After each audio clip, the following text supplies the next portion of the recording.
जय श्री कृष्ण। भगवान श्री कृष्ण अर्जुन को युद्ध भूमि में उनके कर्तव्यों की याद दिलाते हैं। अर्जुन अपने परिवार और रिश्तेदारों के खिलाफ युद्ध करने से हिचकिचा रहे होते हैं।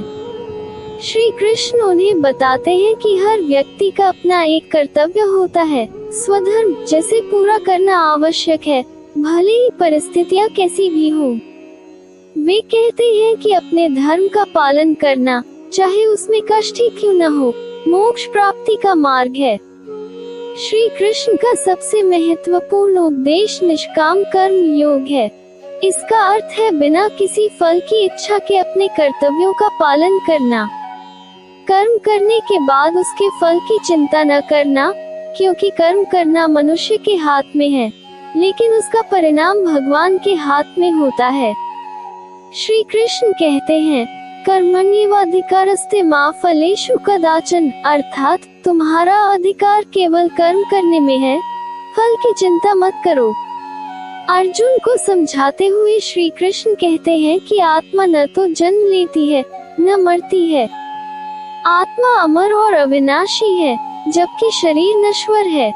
मृत्यु केवल शरीर का अंत है, आत्मा का नहीं।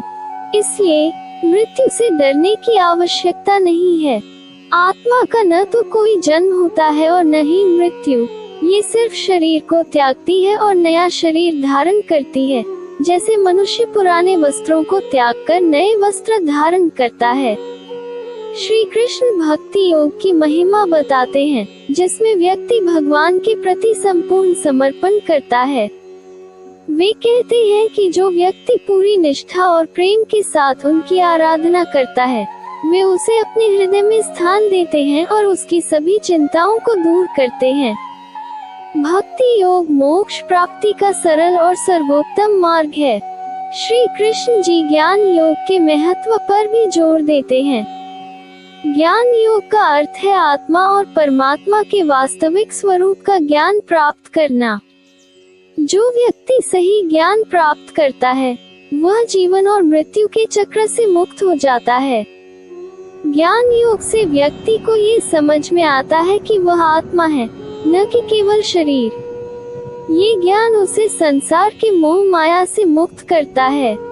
सांख्य योग में आत्मा और शरीर का विवेचन किया गया है। आत्मा को परम सत्य माना गया है, जबकि शरीर को अस्थायी और नाशवान माना गया है। श्री कृष्ण बताते हैं कि आत्मा का कोई विनाश नहीं हो सकता और यह सदा अविनाशी है। आत्मा के इस स्वरूप को जानकर व्यक्ति संसार के दुखों से मुक्त हो सकता है। श्री कृष्ण समत्व समानता के भाव को अत्यंत महत्वपूर्ण मानते हैं।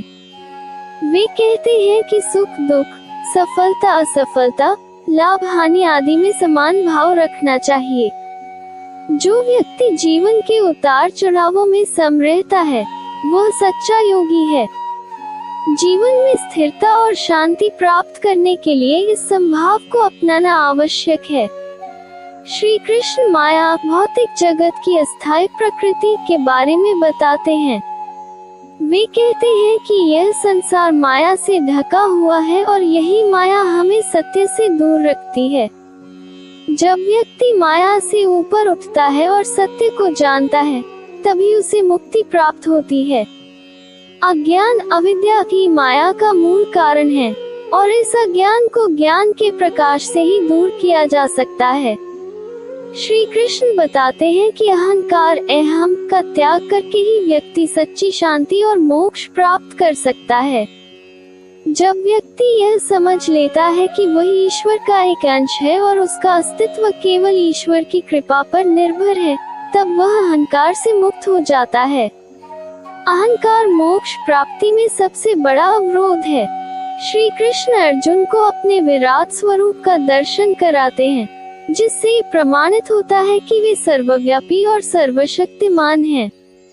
वे सभी जीवों के भीतर स्थित हैं और समस्त ब्रह्मांड की सृष्टि, पालन और संहार करने वाले हैं। श्री कृष्ण बताते हैं कि जो व्यक्ति उन्हें सच्चे हृदय से पहचानता है, वही जीवन के बंधनों से मुक्त हो सकता है। श्री कृष्ण 3 मुख्य प्रकार के योगों की चर्चा करते हैं, कर्म योग, भक्ति योग और ज्ञान योग। वे बताते हैं कि इन तीनों योगों का उद्देश्य मोक्ष प्राप्ति है, लेकिन व्यक्ति को अपने स्वभाव और प्रवृत्ति के अनुसार किसी एक योग का चुनाव करना चाहिए। कर्म योग में व्यक्ति अपने कर्मों को भगवान के प्रति समर्पित करता है।